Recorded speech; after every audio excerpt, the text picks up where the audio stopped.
Lucía está sentada, no en la cama, no en el suelo, en la silla de la cocina donde se sentaba a desayunar con él cuando era niño. La silla sigue siendo la misma. Él no está llorando, no porque no le duela, sino porque ya pasó por ese lado. Las lágrimas se fueron hace tiempo, quedó algo diferente, algo más hondo y más quieto que el llanto. El nombre de su hijo, repetido en silencio, como si las palabras fueran lo último que le queda, como si mientras siga diciendo ese nombre en algún lugar del pecho, todavía hay algo que no se ha roto del todo. 4 años. 4 años sin que su hijo conteste el teléfono, sin que responda un mensaje, sin que dé señal de que sigue existiendo en algún lugar del mundo donde su madre también existe. No hubo una pelea definitiva, no hubo una puerta que se cerró de golpe. Fue algo peor, fue el silencio que llegó poco a poco y se instaló como si siempre hubiera estado ahí. Y un día, Lucía entendió que ya no estaba esperando una respuesta, estaba esperando un milagro, y también eso se fue cansando. Hay una oración que Padre Pío enseñó solo a madres, que ya no podían orar. Es la más poderosa que existe, y empieza exactamente donde estás tú. Sin palabras, sin fuerzas, con solo un nombre en los labios. Permíteme que me presente para quien llega esta noche por primera vez. Me llamo Marcelino, tengo 62 años. Fui diácono permanente en la diócesis de Puebla durante 18 años. Acompañé a familias en crisis en las parroquias del centro histórico de esta ciudad. He escuchado a madres decirme lo que no le dicen a nadie más. He visto a mujeres llegar con el dolor más pesado que puede cargar un ser humano. El dolor de un hijo que se fue y no volvió. Y he visto ese dolor encontrar un camino que no se llama resignación ni olvido. Se llama esperanza activa. Y esta noche quiero hablarte de algo que Padre Pío enseñó con una claridad que hoy muy pocos conocen. Algo sobre los ángeles, no en sentido decorativo, no como figura de las estampas de la infancia con alas blancas y expresión amable, como mensajeros reales que tienen una misión asignada y que esperan en este momento que alguien en la tierra los active. Cuando una madre me llega con un hijo alejado, lo primero que le pregunto no es cuántos años lleva rezando ni qué tipo de oración hace. Le pregunto cómo reza, y casi siempre la respuesta es la misma, con palabras formales, con estructura, con las oraciones que aprendió de niña y que repite de la misma manera en que aprendió a rezarlas, porque así le dijeron que se rezaba, con el rosario, con la novena, con la letanía, y luego viene la pausa. Y en esa pausa a veces asoman otras palabras, más desordenadas, más íntimas, palabras que no salen en la posición de rodillas, sino en la cocina a las 3 de la mañana, o en el carro parado en el estacionamiento después de que el teléfono volvió a no contestar, o en ese momento justo antes de dormirse cuando el nombre del hijo aparece solo, sin que nadie lo convoque, como si el alma tuviera memoria propia y no pudiera apagarse. Padre Pío lo sabía, y lo que enseñó sobre ese segundo tipo de oración, el desordenado, el agotado, el que ya no tiene palabras sino solo un nombre, es lo que esta noche necesitas escuchar. Antes de llegar ahí, necesito explicarte algo que la Iglesia enseña, pero que rara vez llega a las mujeres que lo necesitan escuchar. Tu hijo tiene un ángel. Lo tiene desde antes de haber nacido. Lo tiene ahora mismo, en este momento, estén donde estén los dos. Y ese ángel no puede irse. El Catecismo de la Iglesia Católica, en el número 336, dice algo que quiero que escuches con atención. No como dato de catequesis, como promesa. De principio a fin de la vida, el hombre está rodeado de la protección y la intercesión de los ángeles. De principio a fin. No dice de principio hasta que el hombre se aleja de Dios. No dice de principio hasta que el hijo decide que ya no cree. No dice de principio hasta que corta todos los lazos con su familia y desaparece en un silencio de 4 años. De principio a fin. El ángel de tu hijo no recibió instrucciones condicionales. No le dijeron, cuídalo mientras sea devoto, mientras vaya a misa, mientras llame a su madre. Le asignaron a ese hijo desde el comienzo del comienzo, y la misión no tiene cláusula de rescisión. No se puede ir, no porque no quiera, sino porque esa es su misión y los ángeles no abandonan su misión. El Evangelio de Mateo, en el capítulo 18, versículo 10, tiene algo que me impresionó la primera vez que lo leí con este enfoque. Jesús habla de los niños, habla específicamente de los más pequeños, de los más vulnerables, de los que el mundo tiende a ignorar o a menospreciar. Y dice esto, mirad que no despreciéis a ninguno de estos pequeños, porque os digo que en el cielo sus ángeles ven siempre el rostro de mi Padre que está en los cielos. Sus ángeles ven siempre el rostro de mi Padre. Quiero que te detengas en eso un momento. Los ángeles de los hijos son los que tienen acceso directo al Padre. No es una imagen poética, es una declaración doctrinal de Jesús mismo. Los ángeles asignados a los hijos, a los que fueron niños y ahora son adultos, que se han alejado, pero que siguen siendo alguien que fue niño y que tiene un ángel desde entonces, esos ángeles ven siempre el rostro de Dios. Tu hijo rebelde tiene un intercesor con acceso directo al Padre, no un intercesor lejano, no uno que presenta el caso una vez por semana, uno que ve siempre ese rostro. Eso cambia lo que significa rezar por él. San Juan Crisóstomo, en el siglo IV, puso esto en palabras que usaban los diáconos en la catequesis de aquella época. Así como los emperadores nombran guardias para sus hijos más amados, Dios asigna ángeles a cada alma. No a cada alma devota, a cada alma. El hijo más amado del emperador no pierde su guardia personal porque decidió en un momento de su vida alejarse del palacio. El guardia sigue ahí, sigue siendo el guardia, sigue teniendo la misión que le fue asignada por el que tiene autoridad sobre todo. El hijo de Lucía lleva 4 años de silencio, pero lleva desde que nació con un guardia personal que no recibió permiso de retirarse, y eso es lo que esta noche transforma todo. Porque si ese ángel existe, si está con él en este momento, si tiene acceso al rostro del Padre, entonces la oración de Lucía no se pierde en el vacío. Tiene destino, tiene mensajero, tiene canal. El problema no ha sido que Dios no escuche. El problema es que nadie le enseñó a Lucía cómo activar a ese mensajero. Eso es lo que Padre Pío enseñó. Fray Alessio Parente fue uno de los asistentes más cercanos de Padre Pío en el convento de San Giovanni Rotondo. Estuvo junto a él durante años, lo acompañó hasta el final y documentó algo que, la primera vez que lo leí, me obligó a detenerme y leerlo de nuevo. Padre Pío recibía ángeles custodios de sus hijos espirituales como mensajeros reales, no como imagen, no como metáfora piadosa, como mensajeros concretos que llegaban al convento antes incluso de que llegaran las cartas. Los frailes de San Giovanni Rotondo lo testimoniaron. Cuando llevaban la correspondencia al padre, él a veces ya sabía lo que las cartas contenían. Ya había respondido en oración a peticiones que todavía no había leído en papel.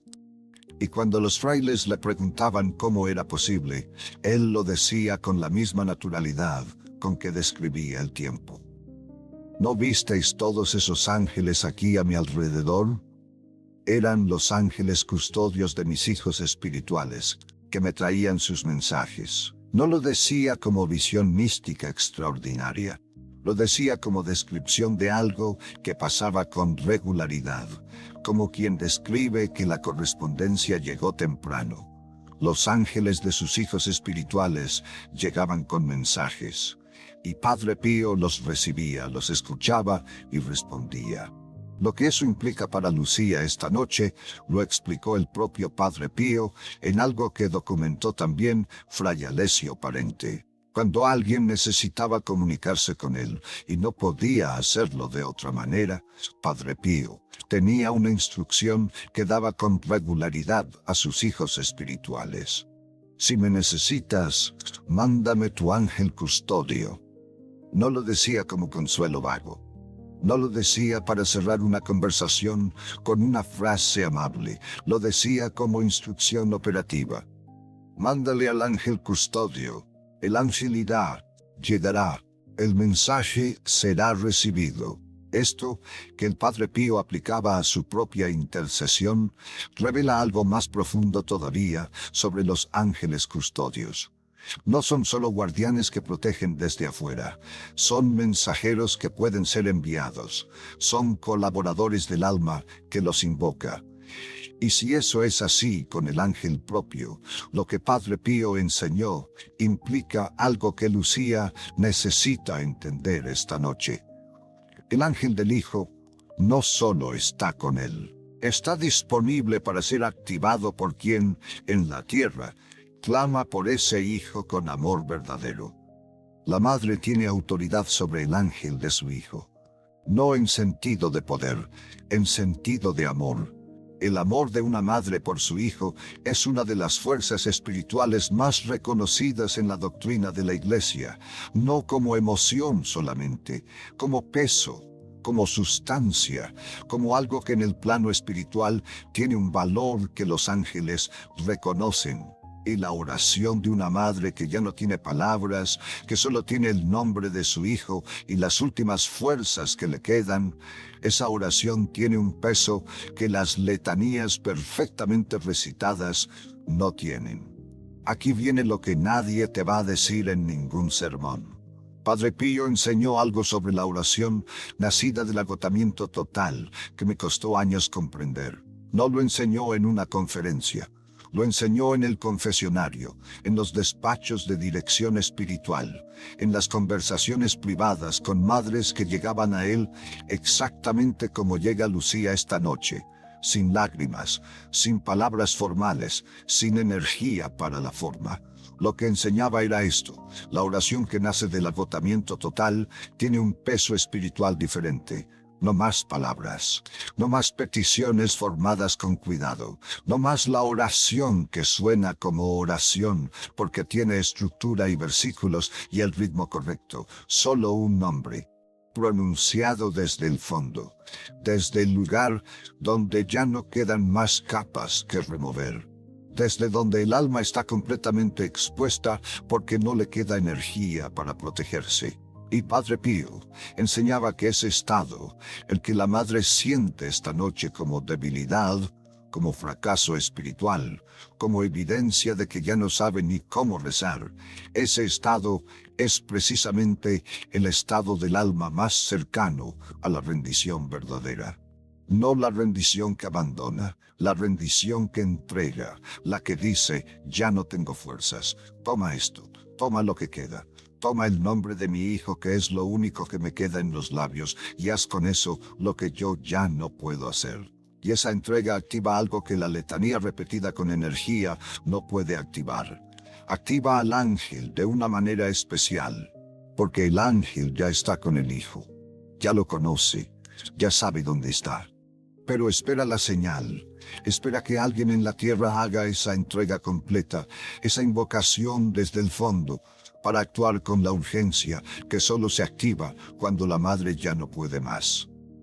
Quiero contarte algo de los años en las parroquias. Llegó un martes, a las 9:30 de la mañana, una mujer que se llamaba Amelia, 59 años, de Querétaro, no de la ciudad exactamente, de uno de los barrios del sur, donde las calles todavía tienen los nombres de antes y las casas guardan el tipo de silencio que solo conocen quienes llevan mucho tiempo viviendo con un dolor que no saben cómo explicar.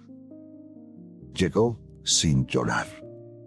Eso fue lo primero que noté. No fue porque no sufriera, El sufrimiento estaba ahí desde el momento en que entró por la puerta. Estaba en cómo caminaba, en cómo se sentó, en cómo sus manos descansaban en el regazo sin apretar nada, sin sujetar nada, como si ya no encontraran nada que sostener. Le pregunté cómo estaba. Me dijo las palabras que más me pesan de todas las que he escuchado en años de despacho parroquial. Ya ni llorar puedo, padre. Su hijo mayor tenía 38 años. 4 años sin contestar el teléfono, sin responder un mensaje. La pareja con quien vivía había cortado todos los puentes con la familia de una manera que Amelia no entendía completamente, pero que había resultado en un silencio total y definitivo. La última vez que habló con él, en la única visita que había logrado antes de que los puentes se cortaran del todo, él había dicho cosas que yo no repito en el confesionario.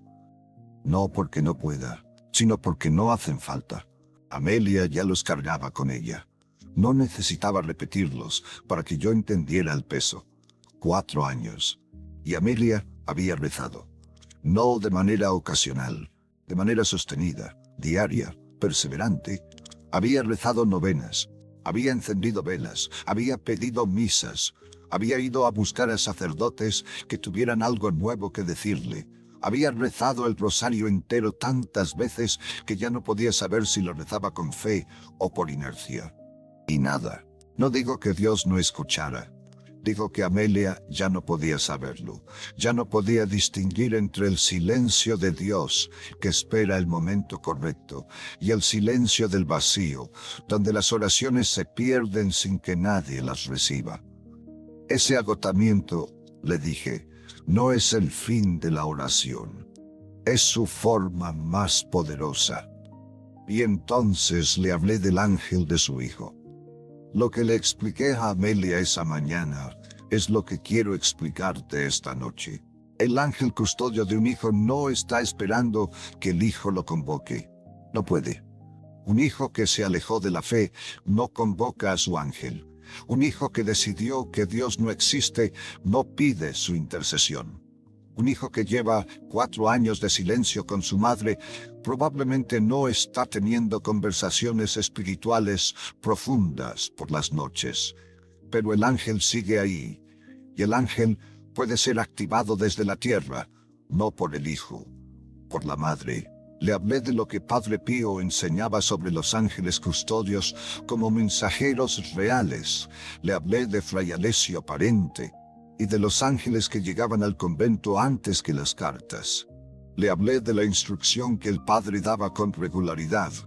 Si me necesitas, mándame tu ángel custodio. Y entonces le enseñé la oración, no una novena, no un ritual de días, no nada que requiriera energía que Amelia ya no tenía. Una sola invocación. Esta noche, de pie, junto a la ventana o la puerta de su habitación, en la posición de quien envía un mensajero, no de quien suplica en el suelo, el nombre de su hijo en voz alta, una sola vez. Y luego, la invocación dirigida al ángel de él, no a Dios directamente, no a Padre Pío directamente, al mensajero asignado, al ser que está con ese hijo en este momento y que tiene acceso al rostro del Padre. 7 semanas después, el hijo llamó, no para pedir disculpas, no para volver, solo para preguntar si podían tomar un café, después de 4 años de silencio total. Amelia me llamó cuando me contó. Su voz ya no tenía el peso de aquel martes. No era la voz de quien ganó, era la voz de quien vio el primer movimiento. Y lo que yo pensé entonces, lo mismo que le dije, es lo que quiero que Lucía escuche esta noche. Los ángeles custodios no empiezan lo que no pueden terminar. Un café no es el final de la historia. Es el primer paso de un camino que el ángel ya comenzó. Antes de darte la oración, quiero que entiendas algo más sobre lo que hace que esta invocación sea diferente. Hay una distinción que Padre Pío hacía en su dirección espiritual y que sus biógrafos documentaron como parte de su enseñanza sobre los ángeles. La diferencia entre pedir protección para alguien y movilizar al intercesor de ese alguien. Cuando Lucía reza el rosario por su hijo, cuando pide a Dios que lo cuide, cuando intercede en la misa, está haciendo algo real y valioso. Pero está orando desde afuera del problema. Está enviando la petición al centro, que luego la distribuye. La invocación al ángel custodio del Hijo es diferente. Es hablarle directamente al ser que ya está adentro, al ser que ya está con él, al ser que conoce su estado actual, su corazón, los pliegues de su interior que la madre no puede ver. Padre Pío escribió en su correspondencia personal, recogida en el epistolario, algo sobre su propio ángel custodio que ilumina esto con una claridad que ningún teólogo podría superar. En la carta Pío 321, describió a su ángel con estas palabras: el compañero de mi infancia intenta suavizar los dolores que me causan aquellos impuros apóstatas, acunando mi espíritu como signo de esperanza. El compañero de mi infancia. No dice el mensajero de Dios, no dice el guardián asignado, dice el compañero de mi infancia. Lo que eso implica es que el ángel custodio de Padre Pío lo había acompañado desde niño. Conocía cada etapa, conocía la infancia en Pietrelcina, conocía el noviciado, conocía los años de sufrimiento físico, conocía cada oración, cada momento de duda, cada momento de gracia. El ángel del hijo de Lucía conoce su infancia también. Conoce al niño que era antes de que los años y las decisiones y las personas equivocadas lo alejaran de donde estaba. Y cuando Lucía invoca a ese ángel esta noche, no está enviando un mensaje a un desconocido. Está enviando un mensaje al único ser en el universo que conoce a su hijo desde adentro y que tiene acceso directo al rostro del Padre. En la carta Premio 308, Padre Pío escribió algo más sobre su ángel que también necesitas escuchar esta noche. Decía que deseaba que su ángel viniera a despertarlo por las mañanas y de esa forma elevar juntos las laudes matutinas. Juntos. Padre Pío no trataba a su ángel como a un servidor que recibía órdenes. Lo trataba como a un colaborador, como a alguien con quien se actúa juntos. No solo pedir, sino operar en colaboración. Eso es lo que Lucía va a hacer esta noche. No va a suplicar al ángel, va a enviarlo. Hay una diferencia entre los dos gestos que el cuerpo registra, aunque la mente no la articule todavía. La súplica se arrodilla, la entrega al agotamiento. La súplica viene del miedo de no ser escuchada. El envío se para de pie. Actúa desde la autoridad del amor. Y esa postura de quien envía en lugar de quien suplica, es exactamente lo que distingue esta oración de todo lo que Lucía ha hecho antes. Hay también algo documentado sobre los ángeles custodios de terceros que muy pocas personas conocen. Una devota de Padre Pío, la señora Vanetti, envió mentalmente a su propio ángel custodio a llevar saludos al Padre. Sin carta, sin intermediario humano, solo la intención y la invocación. Días después, recibió de Padre Pío una carta en la que él le agradecía los votos espirituales que le había enviado. El ángel fue, cumplió, volvió. Padre Pío recibió el mensaje, no como visión, no como gracia extraordinaria reservada a los santos, como comunicación real entre un mensajero sobrenatural y un hombre que sabía cómo recibirlo. Esto no es devoción sentimental, es colaboración espiritual documentada. Y lo que eso implica para Lucía es que la invocación que va a hacer esta noche no se pierde en el silencio. El ángel del Hijo sabe dónde está él, sabe cómo llegar y sabe lo que hacer cuando llegue. Lucía no necesita saber cómo. Ese no es su papel. Su papel es hacer la invocación y confiar en que el mensajero cumple su misión. Ahora voy a darte la oración. Es una sola vez. Esta noche no es una novena, no es un ritual de días, no necesita vela, no necesita agua bendita, no requiere nada que no tengas ya, solo el nombre de tu Hijo y las últimas fuerzas que te quedan, que resultan ser exactamente suficientes. Primero, levántate, no te arrodilles todavía. De pie, la posición de quien envía un mensajero, no la de quien suplica en el suelo. Párate junto a la ventana de tu habitación o junto a la puerta, el umbral entre el interior y el exterior, el lugar donde las dos partes del mundo se encuentran. Segundo, di el nombre de tu Hijo en voz alta, una sola vez, no en susurro, en voz que tus labios escuchen. El nombre pronunciado en el aire de la habitación tiene un peso que el nombre pensado en silencio no tiene. Di su nombre. Y después de decirlo, haz una pausa, breve, solo el tiempo necesario para que el nombre haga su trabajo. Tercero, di esto en voz alta. Ángel custodio de nombre del Hijo, sé que estás con él ahora mismo. Por intercesión de Padre Pío y en el nombre de Jesús, actúa. Tu protegido te necesita. Yo te lo pido con todo lo que me queda. Esas palabras exactas. No las suavices, no las completes con más oraciones encima. No agregues explicaciones ni detalles de lo que necesitas que pase. El ángel ya sabe el estado de tu hijo. No necesita el informe, necesita la invocación. Cuarto, silencio de 3 minutos, sin más palabras, sin rezar nada más, sin analizar, sin intentar sentir algo que confirme que funcionó. Solo silencio. El mensajero fue enviado. No necesitas escuchar el momento en que parte. Quinto, acuéstate, sin analizar lo que pasó, sin esperar señal inmediata, sin revisar el teléfono por si acaso. El ángel recibió el encargo. La oración terminó. Y lo que viene después no depende de ti. Quiero hablarte un momento de algo que sé que algunas están pensando. ¿Por qué hablarle al ángel del Hijo en lugar de hablarle directamente a Dios? ¿No es más directo pedirle a Dios?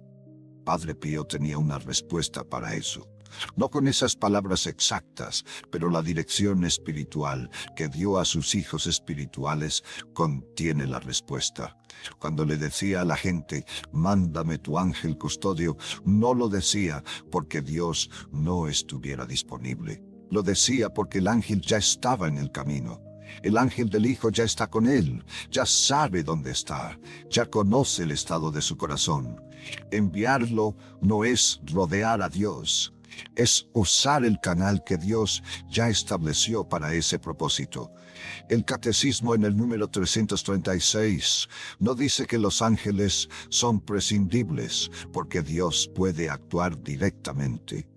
Dice que la providencia de Dios se sirve de la colaboración de los ángeles. Dios estableció los ángeles custodios como colaboradores de su providencia, no como alternativa a la oración directa a Dios, como el canal específico para la protección y la intercesión concreta. Invocar al ángel del Hijo no es menos que rezarle a Dios. Es usar el canal que Dios diseñó, con la precisión que el momento requiere. Hay una última cosa que quiero que entiendas sobre por qué esta oración funciona cuando la madre ya no puede hacer más. Padre Pío escribió algo en el epistolario que sus directores espirituales citaban para explicar su teología de la oración. La oración es poderosa no por la cantidad de palabras, sino por la calidad del estado del alma que la hace.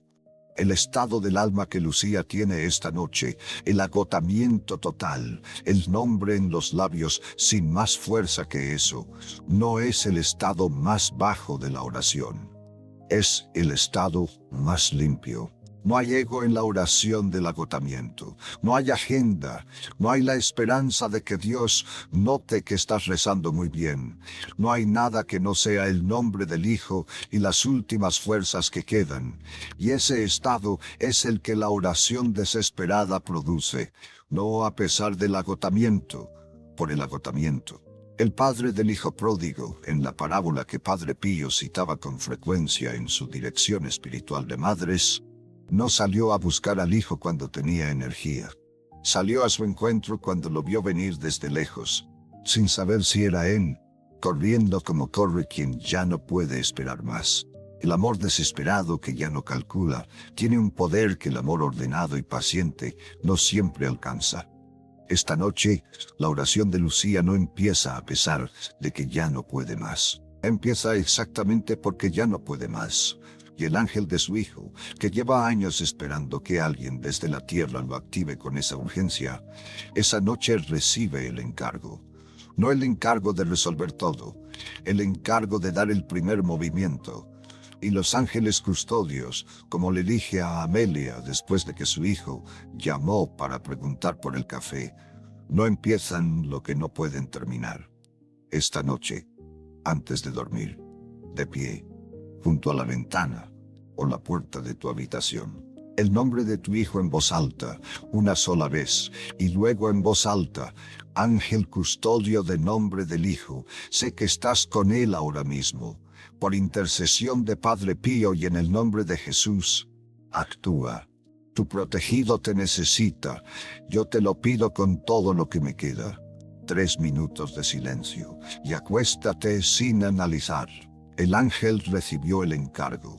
Eso es suficiente, no porque sea poco, sino porque es exactamente lo que Padre Pío enseñó que basta. La oración nacida del agotamiento total tiene un peso que las letanías, perfectamente recitadas, no tienen.